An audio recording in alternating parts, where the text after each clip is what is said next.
Well, we're going to do a coin toss to be fair too, Scott. Remember we talked about that? Okay, so Mark, you got a coin. So Greg, you call it. So one has the queen on it and the other has a moose on it. Okay, so let's make Trump the moose. Queen or moose? Trump's the moose. Okay. Whoa. And it is Her Majesty. So Biden's there you first. go. Biden's first. Oh, let me say this. Keep in mind as we do this, we're not for anybody. We're not on anyone's side on this. We go right down the middle. That's because we call them like we see them. We're not going to be for Trump, and we're not going to be for Biden. If Trump does something, he looks deceptive, or he looks like he's worried, or he looks like he may not be telling the truth, we're going to tell you that, and we're going to tell you why. We'll say, here's why, 1, 2, 3. Same thing for Biden. If he looks like he's not being honest with us, if he looks like he's stressed, whatever it is, we're going to say we see that because of 1, 2, and 3. So keep that in mind as we go through this. We're not on anyone's side here. We're right down the middle. All right, you guys ready? Yeah. Here we go. I'm Scott Rouse. I'm a body language expert and analyst. I train law enforcement in the military in interrogation and body language. I also created with Greg Hartley, bodylanguagetactics.com. Mark? I'm Mark Bowden. I'm an expert in human behavior and body language. I help people all over the world to stand out, win trust, and gain credibility every time they speak, including some of the leaders of the G7. Excellent. Chase? I'm Chase Hughes. I'm a best-selling author, human behavior expert. Also trained extreme persuasion and influence tactics to the U.S. military and the general public. Greg? Greg Hartley. I'm a former Army interrogator, interrogation instructor, resistance to interrogation instructor. I worked on this course with Scott called bodylanguagetactics.com, and I spend most of my time on Wall Street and with corporate America today. Awesome. Well, today what we're going to do is we're going to look at the differences in stress between Biden and Trump during the debates. So what we've done is taken footage from old debates, and we're going to compare them. We've got a situation where, in other words, Biden's being attacked, and we look at his stress. And we got one where Trump's being attacked, and we look at his stress, and we compare those. So we'll do one of, since we just did a coin toss, and Biden won, so he's going to be first. I don't know if that's winning, but yeah. Yeah, that's true too. So we'll look at his. We'll look at a short clip of Joe Biden, and we'll talk about what we see in him. Then we'll go to the same type of clip for President Trump, and we'll talk about what we see with him. So the reason we're doing this is so when you're watching a debate between two people, you can pick up on that person's stressors and know when they're on message versus when they're feeling stress and reacting. All right, so here we go. Let's take a look at Joe Biden. I also believe, and it's personal, and I was actually it was hurtful to hear you talk about the reputations of two United States senators who built their reputations and career on the segregation of race in this country. And it was not only that, but you also worked with them to oppose busing. And, you know, there was a little girl in California who was part of the second class to integrate her public schools. And she was bused to school every day. And that little girl was me. So I will tell you that on this subject, it cannot be an intellectual debate among Democrats. We have to take it seriously. We have to act swiftly. As Attorney General of California, I was very proud. All right, Chase, what do you got? We see right when she starts, he knows the road she's going down. So we see this head downcast movement. And the head downcast isn't very deceptive. It's not a particularly large deception indicator or a big one, but we see him either A, to collect his thoughts, or B, to do some kind of eye blocking, which we already know from the other videos. Joe Biden is famous for eye blocking. When she later says the word busing, starts to mention the topic of busing, we see a little bit more eye blocking behavior there.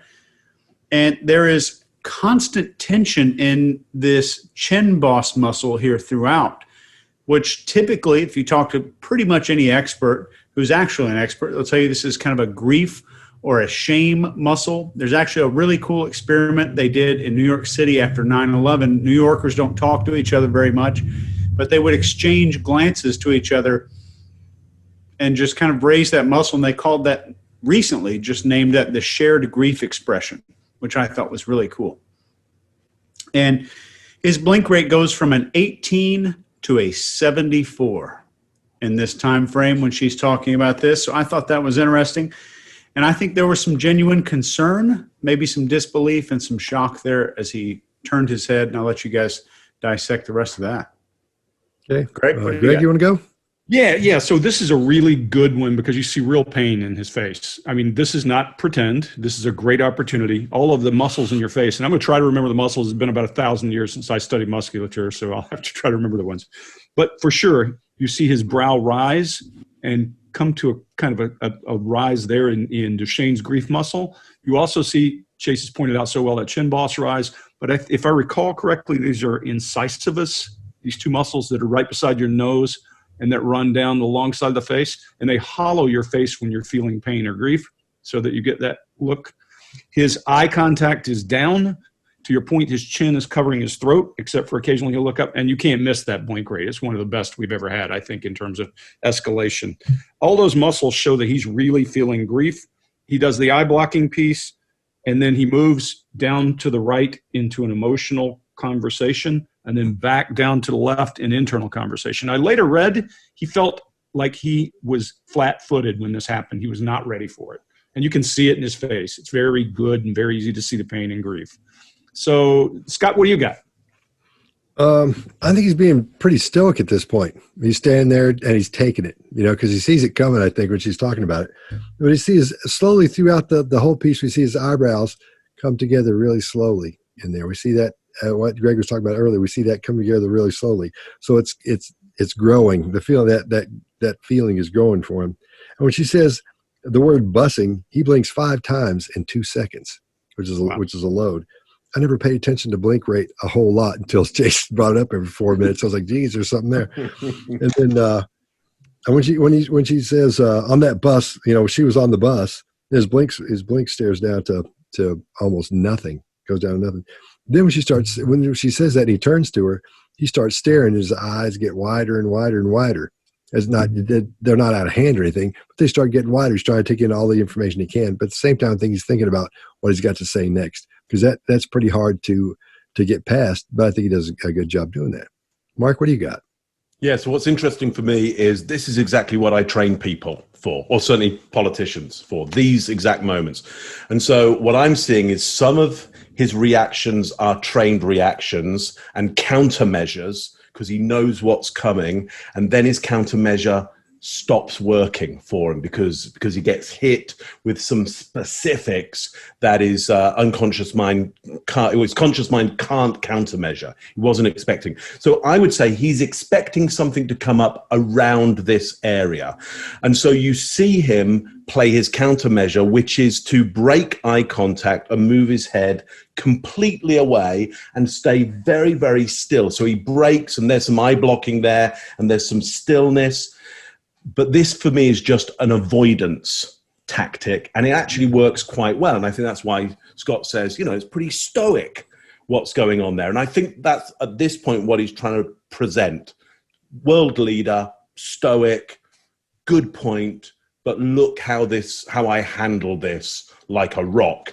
Then she hits him with bussing. That's really super specific. And so we get the downcast eyes and the eye block, and those lids stay there for a long, long time. And then we get it again on little girl. That's really specific. And so she pulls his eye contact back again. He shouldn't be doing that. That wasn't technique at all. She's really smart. She's pulled him back, and now she's got eye contact with him.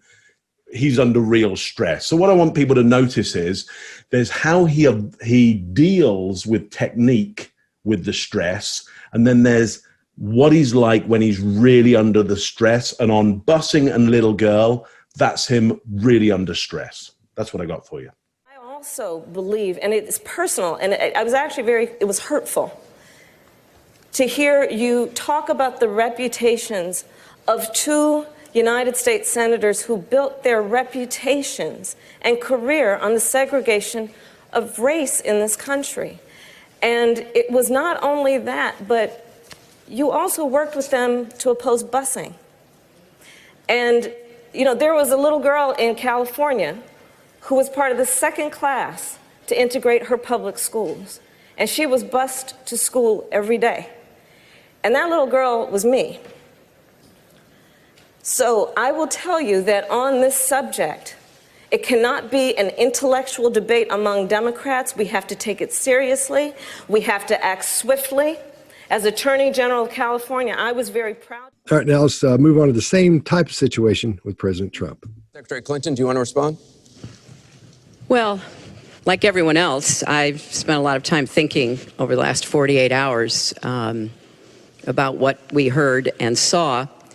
You know, with prior Republican nominees for president, I disagreed with them on politics, policies, principles, but I never questioned their fitness to serve. Donald Trump is different. I said starting back in June that he was not fit to be president and commander-in-chief. And many Republicans and independents have said the same thing. What we all saw and heard on Friday was Donald talking about women, what he thinks about women, what he does to women, and he has said that the video doesn't represent who he is, but I think it's clear to anyone who heard it that it represents exactly who he is. All right. Greg, you want to go first? Sure. He starts off by swallowing heavily. He's a heavy guy, so he's got a lot of stuff going on there. But he starts off by swallowing heavily and then clenching his teeth. You can see that working in the side of his face, and you can tell he's actually not very happy. He does something I call a chained elephant, and that is all of his energy is going somewhere, and he is not going to use his hands because he doesn't want to leak information at the wrong time. So his hands are down and he's doing that kind of that rocking thing or dancing bear, whatever you want to call it.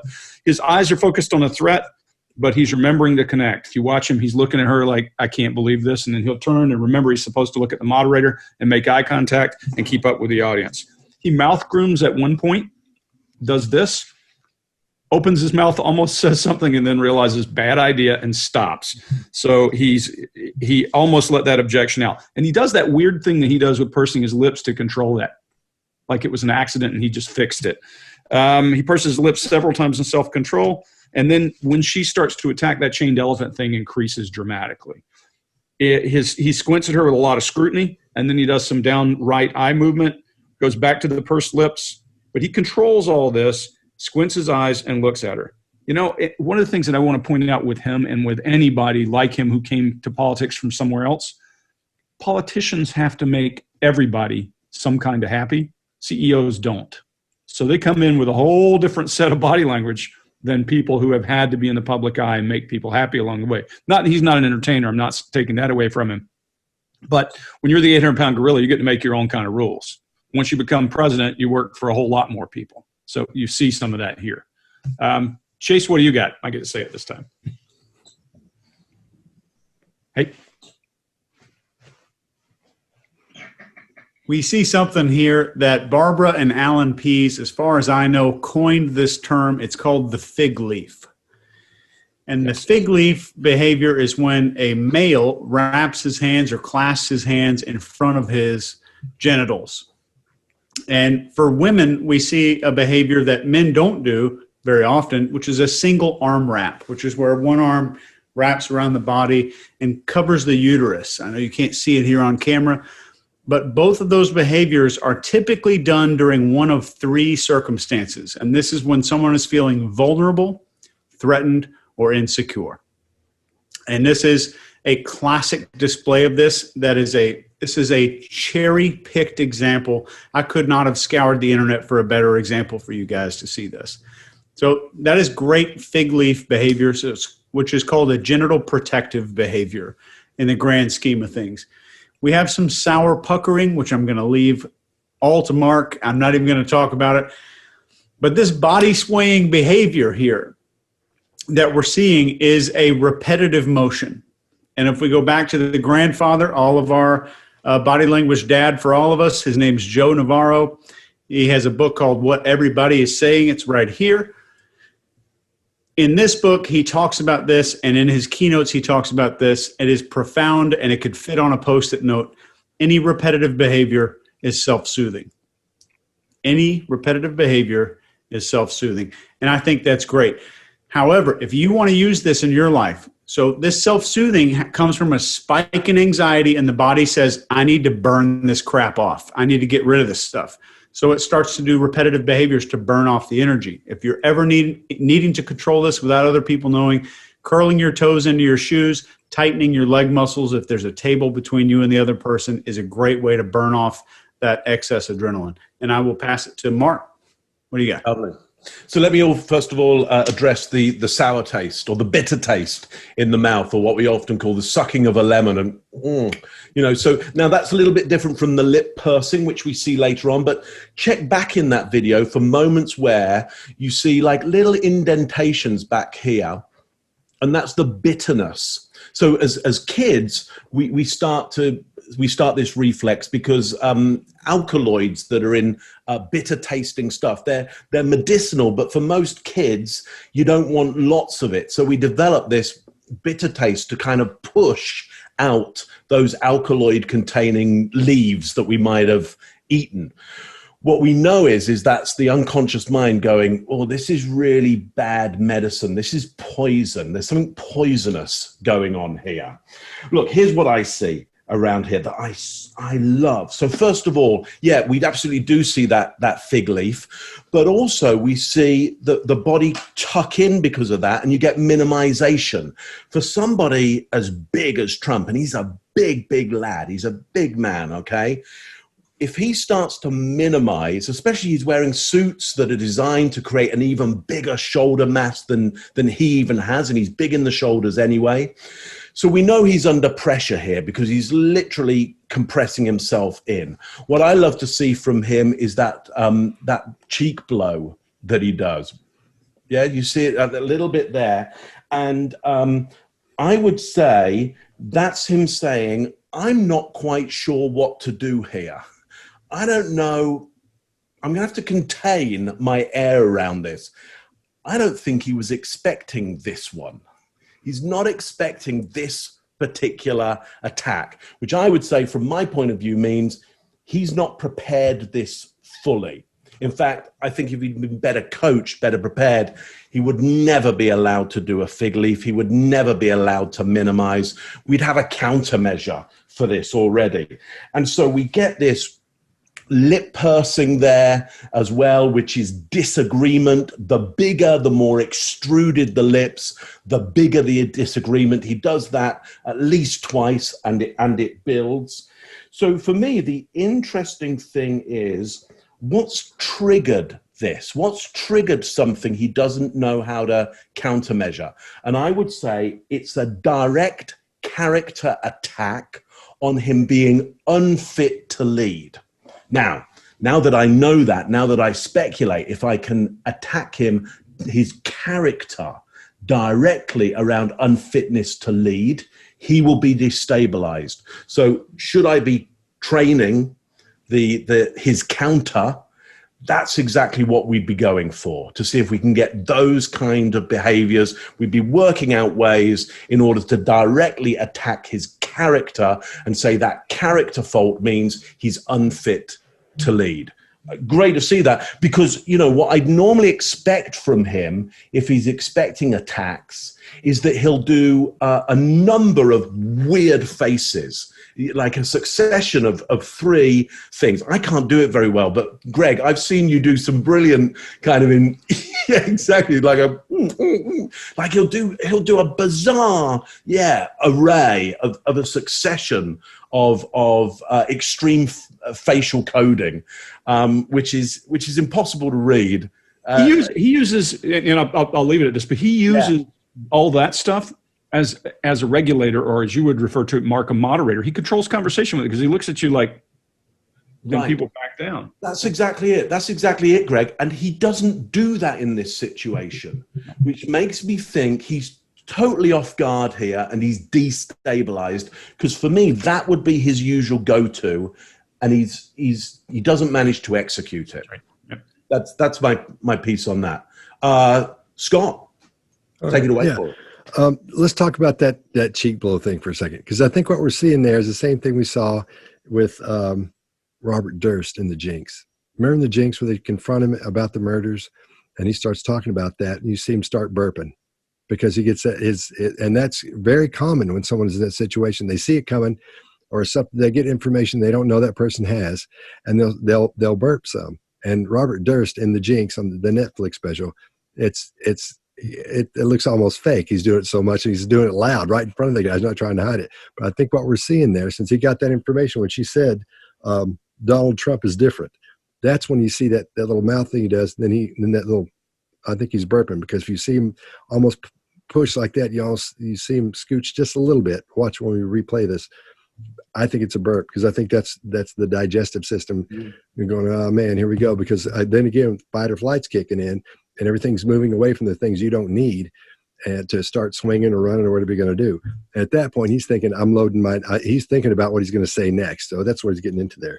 That big thing where he does his mouth like that.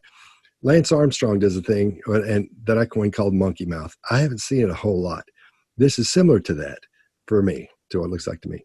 Because when Lance Armstrong on the Oprah interview, where she's talking to him and she's asking about these questions, and he's got to come out and say, I lied and I wasn't telling the truth, yada, yada, all those things. He'll do this. And he does it like 3 times in the interview. He just goes like that. And he looks like a monkey when he does it. So I called it monkey mouth. And I remember seeing that over the years, people doing that. And I always thought it was odd, but I put that together. That's part of that, where your brain, you're not even engaged with what you're doing at that point. You're so far into inner dialogue and trying to think of what you're going to say next. Your body just starts doing weird things. You start firing off these really odd things. The purse lips indicates, suggests he doesn't agree. But of course, he's not going to agree with anything she says. Unlike Biden, he doesn't even look her in the eye. Biden will then turn around and just boom, he just lock with you. He doesn't do that. He doesn't look at her. He looks at her, but he doesn't lock eyes with her ever, not once, especially in this. Another one is when he starts that stepping back and forth. Greg, that's Greg's thing. I mean, I learned that in the book about lies you did, Greg, where he does the elephant thing. Same thing we're going to see in a little while, where he does. Talk about that, the tigers in the cage, Greg. Yeah, no, this is another, as you would say, self-soothing, or as I think Desmond Morris is the first guy who called it self-soothing, but adapters, a way to make yourself comfortable in a space you're uncomfortable in. If you put a tiger in a cage, it's going to pace and pace and pace and pace and pace.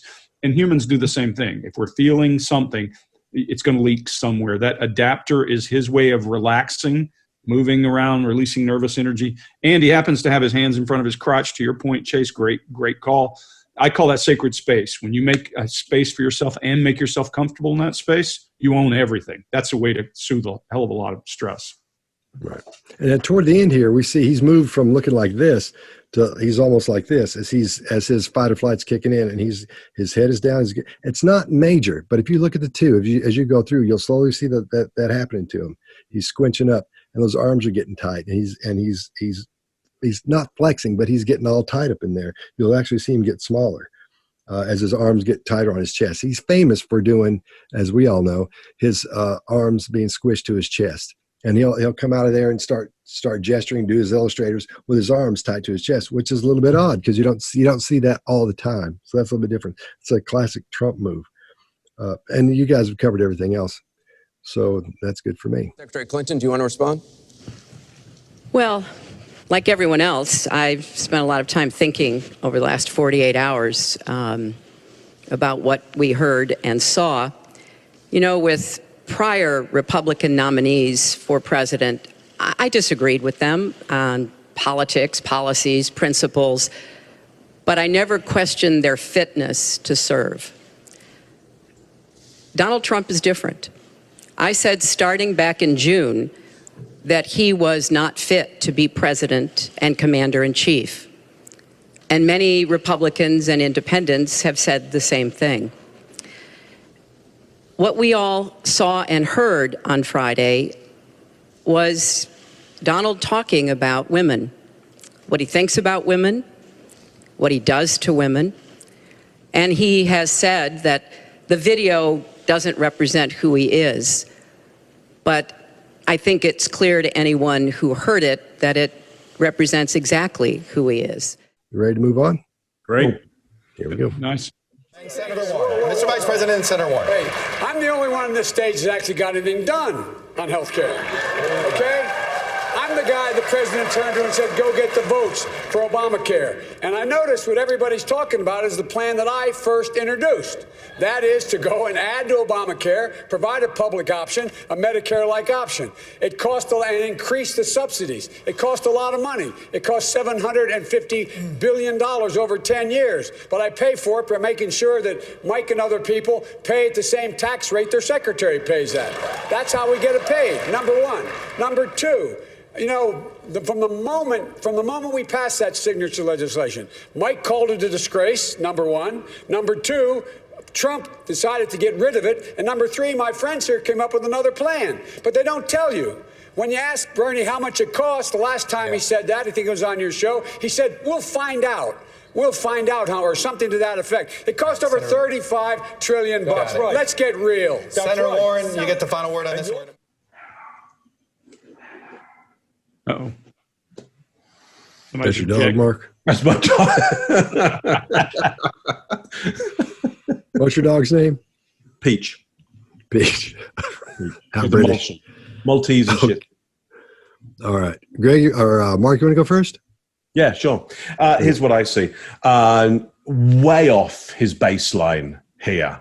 Like, just go and watch any other Biden, and you're going to hear a low, deep chest voice with lots of calm, downward intonation.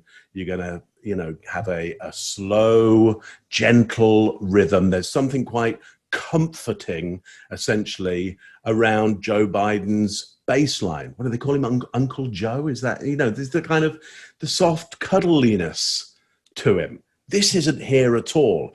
His pitch is right up. His intonation is going right up at the end of each line, and you can just feel that cadence ramp and ramp and ramp and ramp.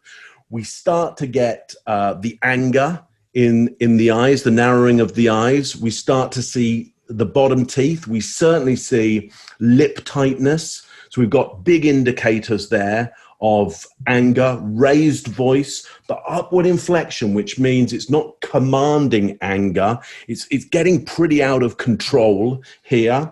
And then right at the end, we hear, we'll find out, and the head juts out and the forehead lowers. And at that point, we're then into, I would say, all the indicators of anger. I believe that the head lowers because if blows are going to come from the top, if you've lowered your forehead, anything is going to glance away from your eyes. You stand less chance of your eyes getting attacked, and they've also getting damaged, and they've also narrowed as well. So I think what's interesting here, from my point of view, as somebody who would train people to understand how to use this destabilization as an advantage, the important thing here is you can get Joe Biden really angry if you want to. You just got to know what the triggers are, but he will go there and he'll ramp himself way out of control, I'd say. Chase, what you got? We have him constantly raising his eyebrows. And the eyebrow raise, pretty much in general, indicates the opposite of what anger does to our face. Anger brings them down and together. The eyebrow raise is an innocence display, if you will, but we're asking for confirmation, which we're confirming with that. He's raising his eyebrows up, and he's also has the upward inflection at the end of his sentences, which he's also asking for agreement. And he's staring at the audience, asking for agreement from them, asking for clapping from them. He's surrounded by younger people with much higher energy. So I think that's really influenced his decision on how to behave on stage. We see most of his negative references, he's using his left hand. Positive references, he's using his right hand. He's focused very much on self-pronouns here. Very much on self-pronouns. And he's distancing all of the accomplishments. He's distancing them from Obama and making them his own. The whole reason the entire medical thing was successful was because of what I did. And I did this and I did that. So there's not very many team pronouns here. So we don't see a lot of we and us and our plan. We see a lot of self-focus in here. And overall, we see a completely uncharacteristic Joe Biden here, as Mark much more eloquently than I said. And in the end here, what we're really seeing with Joe Biden is an out of baseline response. So if we're watching the debates and we see the eyebrows go up for an extended period of time, that's an irregular response, a very good data point. We see the upward tone at the end of the sentences and all the other things that we talked about here just now. That's a very good data point for the debate. He's coming out of his baseline, and someone has done that to him. And if you want to drill down into the behavior of this, just rewind a little bit. What were the key themes, elements, or statements that brought him out of baseline? So if I'm working for Biden's team, I'm going to go back and do all of that and figure all of that stuff out and train him against that. If I'm working for Trump's team, I'm going to teach him how to use all of those things in the debate. Scott, what do you got? Yeah, so you brought up elements, and I know you've got tell them about your elements that you put together. Yeah, I have it resembles kind of a periodic table of the elements, and it's got all the stressful, non-stressful behaviors, and you can rate everybody on deception and stress on there. You can download it for free. We might put it in the comments here. You just go to my website. It's all over the place, but it's absolutely free. You can download it and use it to watch the debates if you want. Thanks, Excellent. Scott. So everybody's covering all the big stuff. Y'all are nailing it. So I'll go to when he's got his eyebrows up and he's locking eyes with the guy asking the questions. And when he does that, he's doing that so he doesn't interrupt him. Because when you get somebody get those eyebrows up and like Greg calls it, you're looking for them for, what do you call it, Greg? It's Request for approval. Yeah. Request for approval. So that's why his eyebrows are, for me, it looks like this anyway. His eyebrows are up and he's locking eyes. So he won't say anything. So it's like he's talking right to him. That's why he's being loud. And he's being loud because he's a little bit frustrated because everybody else is talking longer than he is. And he's finally said, I've had enough of that. I'm going to go in swinging. So that's why he's getting loud. And you see his eyes getting wide, as we talked about as well, because he wants to make sure that he's being listened to. Nobody's going to interrupt him. So out of all that stuff, that's the only ones I had left. Greg, what do you got? Yeah, so I'm a little different from you guys. In this case, I think he's hit something I call the holy warrior. And politicians are really good at what I call the holy warrior. They're waiting for a trigger button. This is a lot of prepared stuff. He is now look, I'm the only one on the stage who's ever gotten anything done. That's his claim, right? He can say that right up front. And nobody else there has ever been in federal government at the level he has, is his point. He gets to this holy warrior, and the reason I call it holy warrior is everything aligns. His hands are up, his brow is up, his pitch is up, his cadence is up, his volume is up, everything is lilting. He's doing this. He's selling you. It's almost like he's a evangelical preacher somewhere because he's got the cadence and he's got the rhythm and everything is running in a positive fashion like a preacher would. Then he gets everything. I mean, his illustrators, I always say this is request for approval and often can be deception. In this case, it's not deception. It's, come on, people, believe me, listen. Then he gets down to its cadence, message, volume, even a little bit of laughter mixed in there. And I still think it's prepared. The only thing he does get a browbeating moments, he turns and looks and starts to attack Mike Bloomberg. Then he drops his brow and starts to poke on him. And the aggression then turns on Mike Bloomberg for a minute. And at the end, he does a very dropped off voice compared to the rest of the time. And that's, let's get real. And he's being commanding almost, to use your remarks you always say about that. To me, Mark, this, when I was a kid and doing theater, this reminds me of iambic pentameter. Ba-bump, ba-bump, ba-bump, ba-bump, ba-bump. That's why I think it's staged and planned. That was what I saw. I agree. I think there's an element there of him being evangelistic. I think for any performer, the trouble with this is, have you practiced delivering this under those conditions with that pressure? I've no doubt that he's practiced giving this kind of thing, and he may have given it in the past as well. I would suggest that he's never done it under these conditions, and we do see real anger come out and worry my client. I'd be going, you're not doing that. You're not doing actual anger. Like nobody votes, or certainly your voters are not voting for an angry person right now. Now, I don't think he delivers it at a very high level, But my worry is, look, if you can go to number 2, you might get to number 5. And if you get to number 5, you might dial up to number 10. And now we've completely lost because you lost the plot completely. It's just dangerous if the client gets too emotional on the stage. Right. Yeah, I agree. I think his answer was loaded. I think it's one of those he's rehearsed over and over because somebody said, they're going to ask this is going to come up. And he saw his shot and just took it, So I think he did a great job at that. Senator Warren. Mr. Vice President and Senator Warren. Hey, I'm the only one on this stage that actually got anything done on health care. Okay? I'm the guy the president turned to and said, go get the votes for Obamacare. And I noticed what everybody's talking about is the plan that I first introduced. That is to go and add to Obamacare, provide a public option, a Medicare-like option.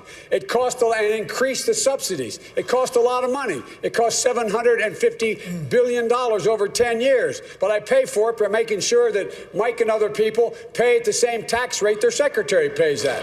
That's how we get it paid, number one. Number two, from the moment we passed that signature legislation, Mike called it a disgrace, number one. Number two, Trump decided to get rid of it. And number three, my friends here came up with another plan. But they don't tell you. When you ask Bernie how much it cost, the last time he said that, I think it was on your show, he said, we'll find out. We'll find out how, or something to that effect. It cost over $35 trillion. Right. Let's get real. Senator Warren, you get the final word on this. All right, we all good? Yeah. Good.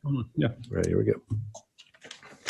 But if I win, I am going to instruct my Attorney General to get a special prosecutor to look into your situation, because there has never been so many lies, so much deception.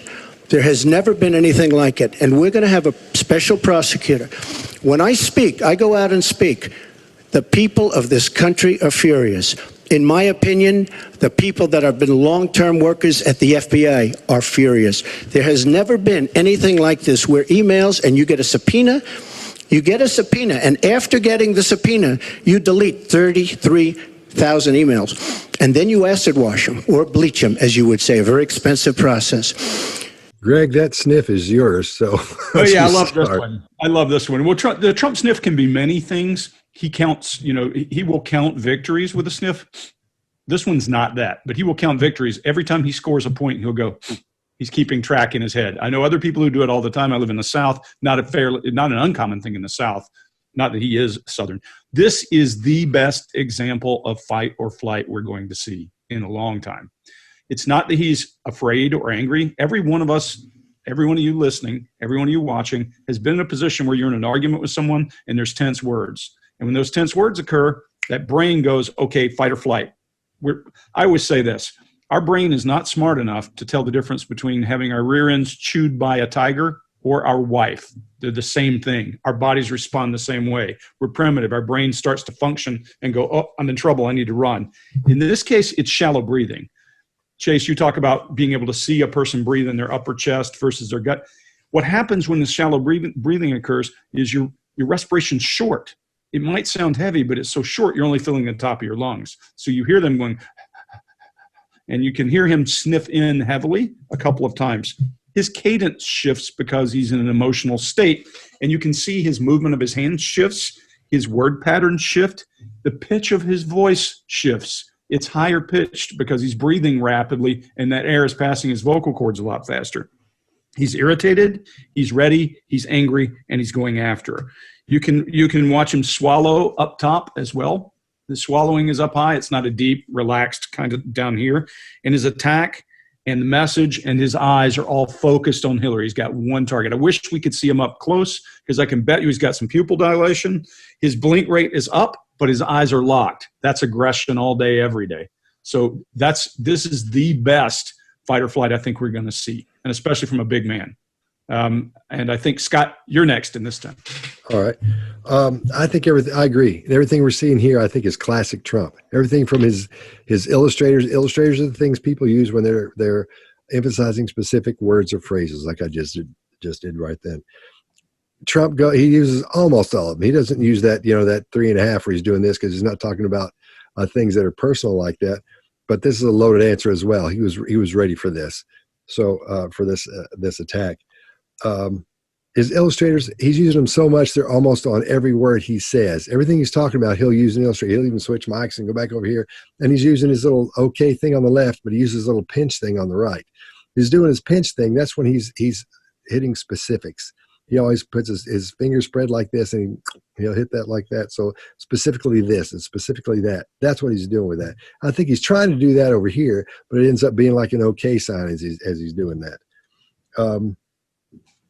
Then when he says, "I'll have a special prosecutor look into your situation," he says, you see him stand up straight like he's proud, and he does that thing that Joe Navarro talks about, where it's like almost anti-gravity, where you bounce up. Joe's example is always when and you'll see this every time in a wedding. Every time the groom sees the bride come in, they'll pop up on their feet just a second and come back down. When you get exciting news from someone, as you're talking to them, you'll see people on the phone doing the very same thing when they do that. So at that point, he feels like he's scored big because he's been waiting for this. He's been waiting for the time. I think he's got his setup. You have fighters that get their punches down. They'll have their special punch. That's one of his special punches he had ready to go for this fight and for his opponent. So I think that's what's happening here. So Chase, what do you got? I've got some different stuff here. We see that okay gesture when he's making the okay gesture. If you want to know while you're watching the debates when he's prepped and ready for a statement that he's going to make, look for that gesture. That's when that's going to come out most of the time there. And when he's saying, "I'm going to hire a special prosecutor," he switches his mic to the hand that Hillary's on. So now he has this barrier. And I think that was a barrier while he was going through this really difficult part of what he was going to say. He formed a little barrier with that microphone. And you can watch, if you watch this clip back, you'll see him hold it differently, which I'm going to talk about in just a second. But we also see anytime Trump starts talking about concrete details, he's talking about the details, but then when he wants your approval, he'll throw in another detail and his fingers are open. So take a look on any video back in the past when he's talking about concrete details, fingers are closed, fingers are open when he's asking for approval. Same kind of a deal, great baseline, and it's a great thing that goes back to his videos to Larry King in the 1980s, I think. 87 was his Larry King interview. And I attended a military academy growing up. So did Donald Trump. The way that you hold a military saber is the way he held the microphone with his right hand. So I don't think there's anything unusual about that, but I do think that is beat into him. And I think that he's feeling like he's in the moment right there, and he's holding it exactly like an Army saber, which I've never seen anyone really hold a microphone that way, but it's two in the front, two in the back. And that's how you've got a grip on the Army or whatever branch of service saber there. I'll leave it at that. Mark, what do you got? Yeah, lovely. So I'm with you exactly, Chase. And so to that point, I bought a little prop with me. And so what you're specifically talking about is this grip here, which is an extraordinary mic grip, because he's got a heavier mic than this one here. And it's a lot of weight to try and carry up here. Now, I think what we see, I totally agree with that blocking move that he does. I think it's partly to do as well with he is destabilized. And so he has to change to the other one to block. And then you get a different grip. And then when it comes back, he isn't doing the same grip.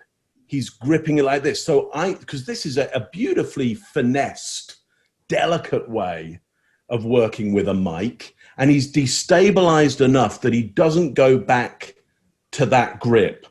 So and when he's over here, we start to see this digging gesture that he does with this hand. Now, we were talking about my little Peach, my little Maltese dog. The Maltese is a cross between a Maltese and a Shih Tzu, both of which are very ancient ratting dogs. One ratting dog from China and one ratting dog from Roman Europe, crossed together. She loves to do this digging thing. First of all, to escape. It's one way to get out of stuff, is to dig your way out. And it's another way also to get to the rat, to get to the mouse, the vole that you want to get. And so that's what interested me about swapping to this hand, because he gets to his dominant hand and he gets to do this gesture of digging in there, I would say. I don't think it's an escape gesture in this case. It's like, I'm really going to dig into this piece here. So I think he is definitely destabilized. He is definitely fight or flight. He's definitely on the run, but at the same time, he's got still some super aggressive gestures going on there. So I really love to watch that. I'm glad you concurred on that. I'm glad I got to use a prop. So Mark, Scott got to see a mic. You want to know what it is, don't you? You want to know what kind of mic this is, don't you? Yeah. Yeah. So it's an EV. It's an EV. It's not a great mic. It's an EV RE50B. It's used. Hold it the way you were holding it with that 2-finger thing. Yeah. And kind of put your head down like this. Ladies and gentlemen, Mr. Mark Bowden is now going to do the rainbow song. Yeah. I don't know the rainbow. I'll do "Fly Me to the Moon." No, Judas Priest, Green Manalishi with a 3-pronged crown, and now Mark Bowden. This is definitely a crooner's grip. Yeah, this isn't, that's rock. Yeah. This is like crooner. Just trust Scott more than I do. But if I win, I am going to instruct my Attorney General to get a special prosecutor to look into your situation, because there has never been so many lies, so much deception. There has never been anything like it. And we're going to have a special prosecutor. When I speak, I go out and speak. The people of this country are furious. In my opinion, the people that have been long-term workers at the FBI are furious. There has never been anything like this, where emails and you get a subpoena. You get a subpoena, and after getting the subpoena, you delete 33,000 emails. And then you acid wash them, or bleach them, as you would say, a very expensive process. All right, is that all of us? Yeah. Yeah, I think so. Right. Let's move on. Did he use his power to stop those deportations? He went right around the question. Mr. Vice President, you want to be President of the United States. You need to be able to answer the tough questions. I keep my recommendations to him in private. Unlike you, I expect you would go ahead and say whatever was said privately with him. That's not what I do. All right, Chase, what do you got? So we start this video, we've got a lot of open mouth, head down cast gestures here. And in the grand scheme of things, might mean anything, but if we see someone with their mouth hanging open and it's not a normal behavior for that person, that's a need for oxygen. And a need for oxygen is triggered by usually just one thing, and that's a spike in adrenaline. So we need some kind of oxygen there. So we're doing a little bit of, I'm going to break away from this. I'm going to take a break. I'm going to re-oxygenate my blood for just a second. The head's downcast while he's listening through this question. He's processing. And when he's hearing all of this, he responds. He starts having trouble finishing a few of these sentences, and his head jolts forward. I think that forward head movement is the way that he's trying to non-verbally and unconsciously force these words out and force them forward so that they will come out. The sentence comes out like it should. And this is just a behavior. We're just looking at baseline here. So this is something that I would pay attention to during the debate. If he's saying a number and his head's coming forward, is there some apprehension or reservation about the actual number or the real number? So I'll leave it at that. I'll pass it over to Greg. What do you got? Yeah, so a few things. He studies his notes as a deflection. That's all. Every time he wants a break, he puts his head down. I saw the same thing, the mouth open. He needs some air. I mean, he's just gone through one attack after another. This request for approval is one where he has uncertainty and he's trying to get permission from people. He also, when he's talking to this guy, almost says the word secret, and he stops and redirects to, I keep it, I forget what word he uses there, but he says, I don't, he says and stops. The other thing I notice here is he closes his eyes for a second as he starts into the conversation. And that may be a learned behavior because he was a stutterer and he was taught how to break that. And people are taught all kinds of ways to break it. There are different methods, I know.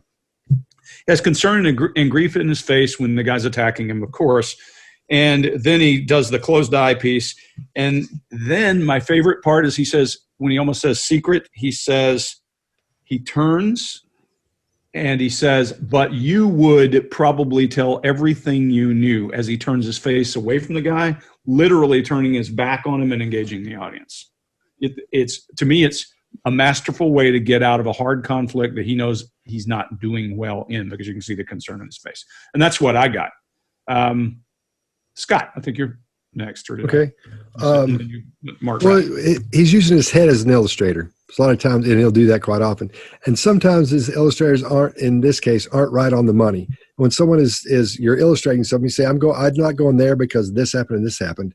If the illustrators don't land right on the money on those things, I'm not going there because this happened and this happened, or they'll keep going after they talk. That means they're still thinking. That means a lot of internal conversation going on there. They're thinking fast because he's trying to come up with a good answer. So that's what I'm seeing there in that. And then you guys covered a couple of things I was going to get. So Mark, what do you got? Yeah, so let me pick up on what Chase was saying there about adrenaline. One of the things that adrenaline does is to wipe out short-term memory, which means all the work that you did yesterday or just earlier on your debate prep just disappears out of your head. So that's a real problem. So what we're trying to do when we train people for this is to countermeasure that adrenaline. We don't want the adrenaline to happen.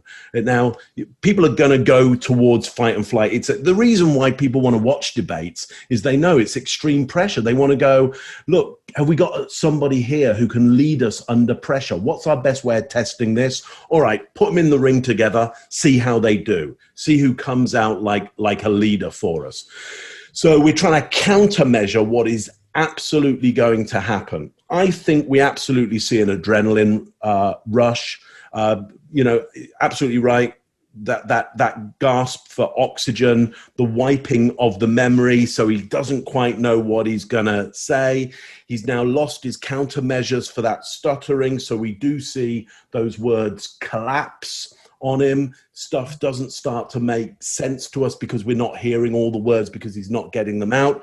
We see a vocal click there, which is quite usual for stuttering. It's more pronounced in somebody who might maybe has Tourette's. So if you want to hear that, listen to somebody with Tourette's and you'll hear this vocal clicking that you hear from him there. He doesn't have Tourette's, but yes, he has been a stutterer. He is a stutterer. He's got some countermeasures for that, but they're starting to disappear from him. I think, as we're rightly putting forward here, because there is a rush of adrenaline, because something has triggered him. So again, we'd want to go back before that and work out what's the specific thing that's going to trigger him. And if we're in opposition, can we do that again? Can we make that happen again? Because that's not going to look good. That's what I got for you on that. Cool. Did he use his power to stop those deportations? He went right around the question. Mr. Vice President, you want to be president of the United States. You need to be able to answer the tough questions.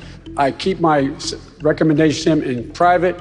Unlike you, I expect you would go ahead and say whatever was said privately with him. That's not what I do. All right. Everybody good? Yeah. Nice, guys. Just for the record, though, are you saying that what you said on that bus 11 years ago, that you did not actually kiss women without consent or grope women without consent? I have great respect for women. Nobody has more respect for women than I do. So for the record, you're saying you never did that? I said things that, frankly, you hear these things are said. And I was embarrassed by it, but I have tremendous respect for women. Have you ever done those things? things? Have respect for me. And I will tell you, no, I have not. And I will tell you that I'm going to make our country safe. We're going to have borders in our country, which we don't have now. People are pouring into our country, and they're coming in from the Middle East and other places. We're going to make America safe again. We're going to make America great again, but we're going to make America safe again. And we're going to make America wealthy again, because if you don't do that, it sounds harsh to say, but we have to build up the wealth of our nation. Right now, other nations are taking our jobs and they're taking our wealth. Thank you, Mr. And Trump. that's what I want to talk about. Okay, Greg, what do you got? Sure. This is a good one because he doesn't answer the question until the third ask. When they ask him a question, he does Donald Trump 101, which is have prepackaged tripwire things to say. And, you know, all politicians do this. I say they're like roaches when the lights come on. They got things they spit out so they have time to think. But his is always the go-to. This is a great tripwire. I have great respect for women. Nobody has more respect than I do. And, you know, you can see Hillary's face is all wrenched up when he's saying that. But that's time for him to think. Watch, his arms are contained. He's not illustrating. Even when he does illustrate, it's from here usually, but he's not illustrating, not moving his hands to emphasize what he's thinking. By the way, the camera didn't freeze up, so I guess I don't need to GoFundMe for IT. His blink rate's through the roof. He is doing the dancing bear, or the chained elephant, as I like to call it, as he's moving around there. And this is a canned response. On the third response, he does answer the question, and he says, "I have not," with his forehead up and his eyes closed, which is an odd way to answer a question truthfully. So he knows he's in a bind. He's saying, you heard me say these words. You see his body language ramp up. There's no way to deny this. And when he does the forehead up and the eyes closed, it's odd. It's not a normal kind of a conversation. Then he goes into Make America. Again, you know, Make America Great, Make America Wealthy. And his eyes make contact with the moderator very specifically.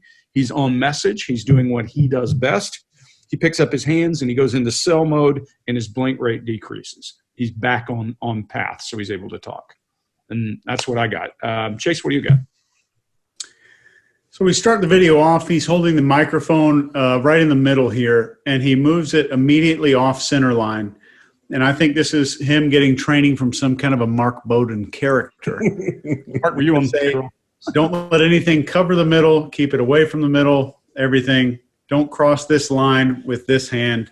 Don't go across, those kinds of things. So we see him revert back to this. This is a tough question. What does my training say? Okay, I'm going to, step one, open up. And that would be something probably Mark would say. Well, I'll let you get to it. Yeah. And what we see here is a resume statement.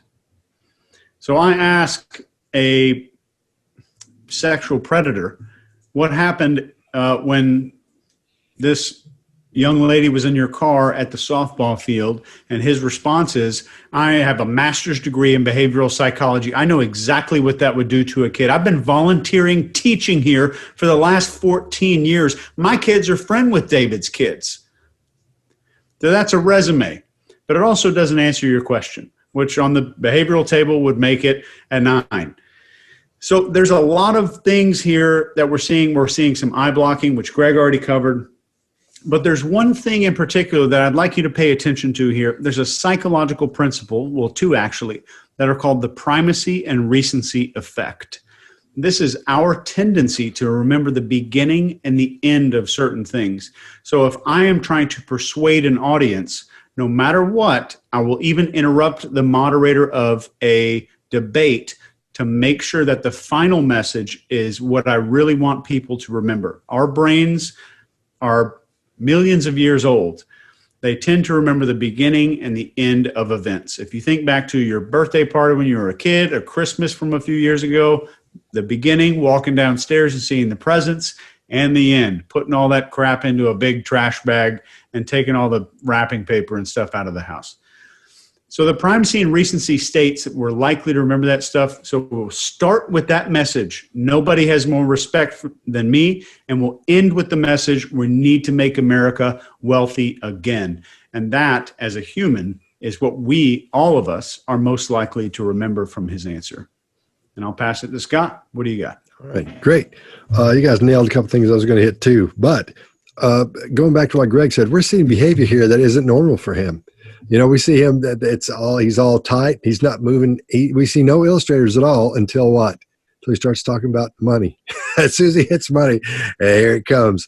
So that's when he starts. He starts with his illustrators, which I thought was fascinating because it's classic. It's classic Trump. And the eye blocking, I think, is what we're seeing when he closes his eyes and says, "No, I did not." And he's not looking at what's that guy's name? I can't remember his name. The moderator. It's Tapper in this case. I think it's Tapper. Is that who it is? Okay, I can't. Yeah, but that's when he, because he looks at it for a second at the person when he's asking the question, then he doesn't look at him again because he goes, "Yes, I do." We've all known people. You ask them a question, they go, "Yes, I have. I've never done that." You ask them again, they close their eyes. Well, I've never done that. But in this case, I think it's more of an eye blocking thing because I think he thinks he's busted there. So he said that stuff, and he's kind of blocking from that.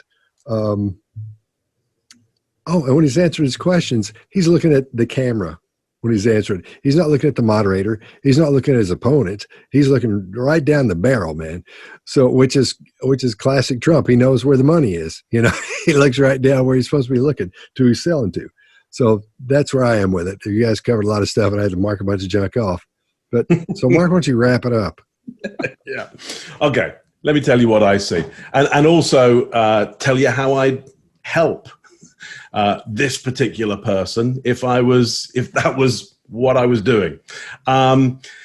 So here's what's happening here. He's definitely under stress, but he doesn't have the countermeasure for this. So the stress, the pressure, the adrenaline is wiping out his ability to get hold of really good words and sentence structure, or locate the rhetoric that he has stored up ready to go in order to, get the party line or his line out. And here's why.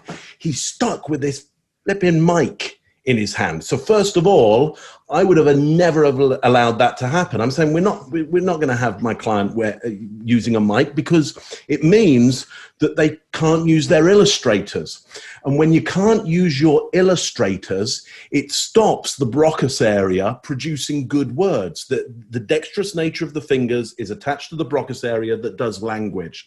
The more dexterous you are with your fingers and your hands, the longer words you can actually and better sentence structure you can put out. But he's been hobbled with this. He's also got one arm hanging down by his side, which is why you see that flopping and waving around.